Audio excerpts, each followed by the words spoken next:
Hey guys, it's me, Lucy.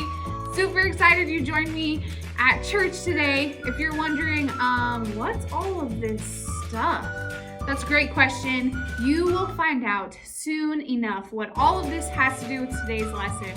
But first, I just wanted to remind you that you, my friend, are the VIP of this morning, meaning you have value, identity, and purpose in Jesus. He has a plan and a purpose for your life, no matter if you're big, small, boy, girl, if you love pizza or you hate pizza, God loves you very, very much.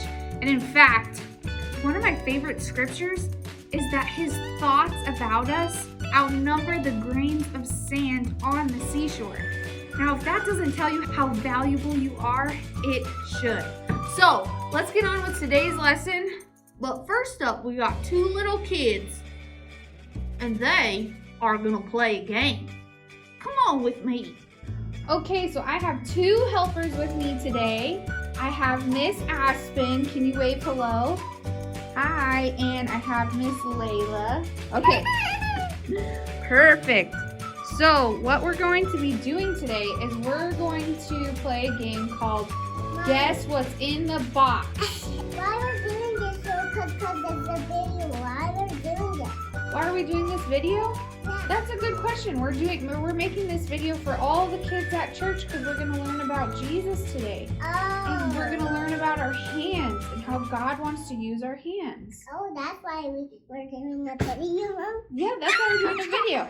Okay, so Aspen's going to go first. And Aspen, what I want you to do is I want you to put your hand under the cloth, but don't look. And I want you to feel what's in the bucket and guess what it is just by how you feel it, okay? So here you go. Put your hand in there. Okay, what do you think it is? What do you think's in? Oh, don't take it out. What do you think it is? You gotta guess. I don't know. What does it feel like? Horsey. It feels like a horsey? Okay, let's take it out and see. Whoa, good guess. Yeah, that's a really good guess. All right, Layla, it's your turn. All right, put your hand in there. What does it feel like? Oh, don't look. It feels like slime. It feels like slime? Does it feel squishy? Yeah. What else does it feel like? It feels like slimy and gooey. It feels slimy and gooey. Okay, let's see. It's, what is it? Play-Doh. It's Play-Doh. It feels like a ball. It feels like a ball? Yeah. Does it feel smooth or shiny? Here you go. It feels like shiny. It feels shiny? Yeah. Okay, take it out. Whoa, you're right. It is a ball. It comes. Okay, put your hand in. Ooh, what does it feel like? It feels like something. Sophie? Sophie? What does it feel like? Yeah. It feels like Bali in the Roosevelt. What's it feel like? It feels like a dolly? You were right. So for today's lesson, we're going to continue on with the theme of our hands and how God can use our hands. So wasn't it cool in the little tiny game that Layla and Aspen played is they knew what was in their hand without even looking at it. And that's how sensitive our hands are. And sometimes when I think about serving God, I'm like, God, I just don't have much to offer.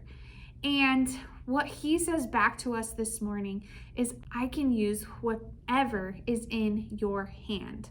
So I wanted to read you guys a story and then slightly act it out and then tell you another story and then show you a fun activity. So we are in the Bible. Here's our little storybook Bible. And today we are talking about Moses. So here's an old looking character that kind of looks like Moses. I think this is Noah because it has a dove on his shoulder, but just go along with it. So here we pick up in the story where Moses is tending the sheep, okay? And this is the story of the burning bush.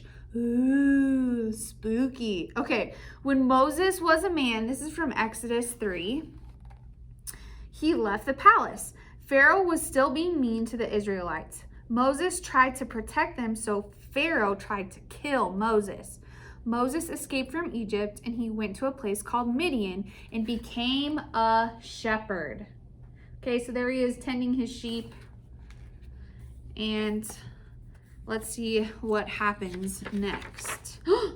Oh man, look at this. So one day while Moses was watching his sheep, he saw something strange. A bush was on fire, but it wasn't burning up. From inside the bush, God spoke, "Moses, bring my people out of Egypt. Take them to a new land that I will show you."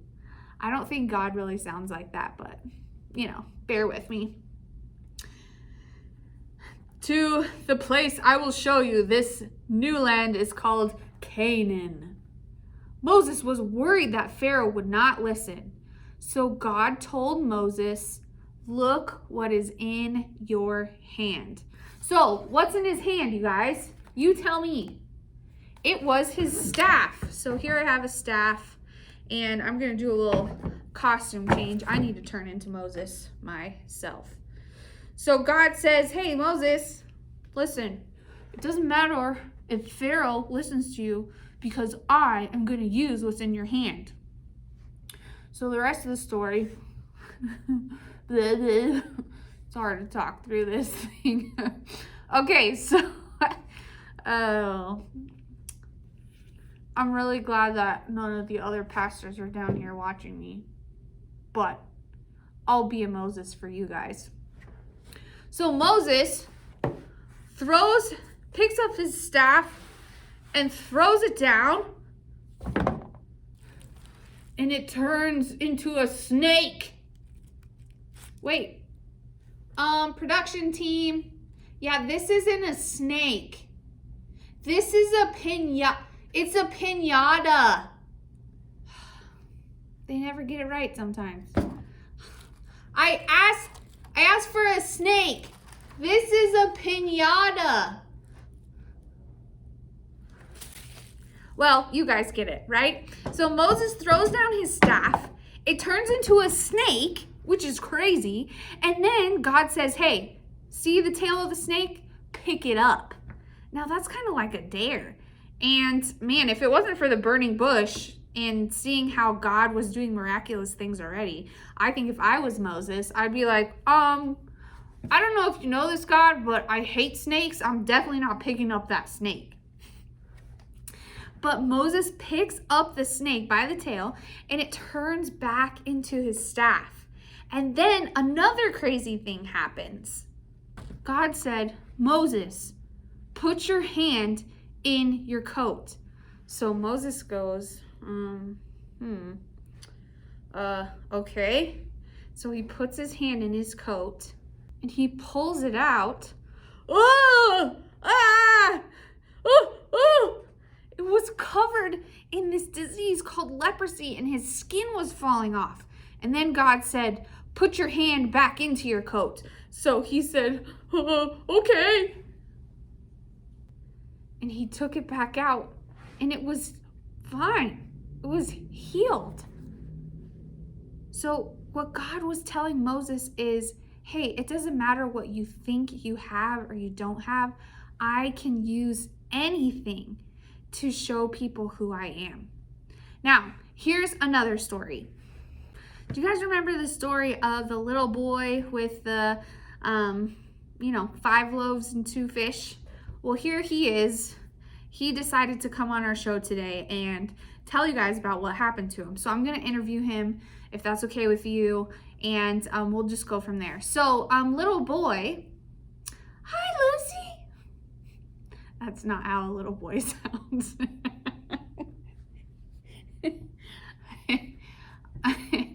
Can you tell us, what kind of happened that day when Jesus used your small lunch to feed so many people?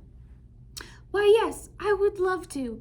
So I was listening to Jesus speak, and my mom had packed me a lunch, 5 pieces of crackers, and 2 little fish that maybe my dad had caught that morning. And that's what I was going to eat for lunch. And all of a sudden, the disciples, they came up to me and said, "Hey, we need your lunch. Jesus wants to feed everyone." And I looked all around.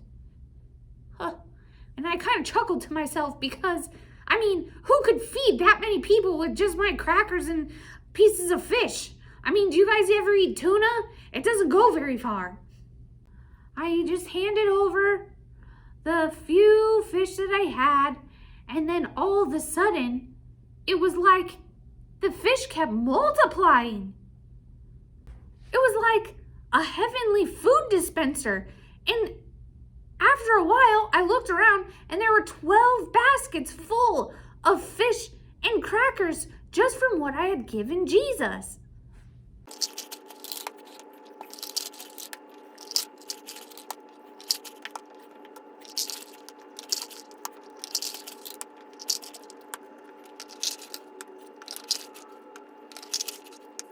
I mean, this is just a lot of goldfish, let alone 5 pieces of crackers or bread and 2 pieces of fish turning into 12 baskets full of leftover food. So here's the point, is it wasn't necessarily the little boy at all. I mean, all he did is give over his lunch. But when we give God what is in our hand, what we do have, he can multiply it and use it for his kingdom. I like to think of God kind of being like one of these dispensers. Is he has so much stored up in heaven that he wants to use for us and for others. All we have to do is be willing to give God what we already have, and he can multiply based off of his glorious riches that are in heaven. So the big question for today is, can God really use what I have in my hand, the small little bit that I have to my name, to make a difference in this world? And the answer, my friend, is yes. Yes, he can. I mean, this little boy just had basically a lunchable, and this guy had a stick in his hand, and God was able to use both of those to show his power and to serve other people.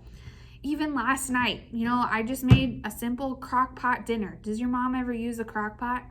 It's amazing. And I was able to take an extra serving to a family member in need.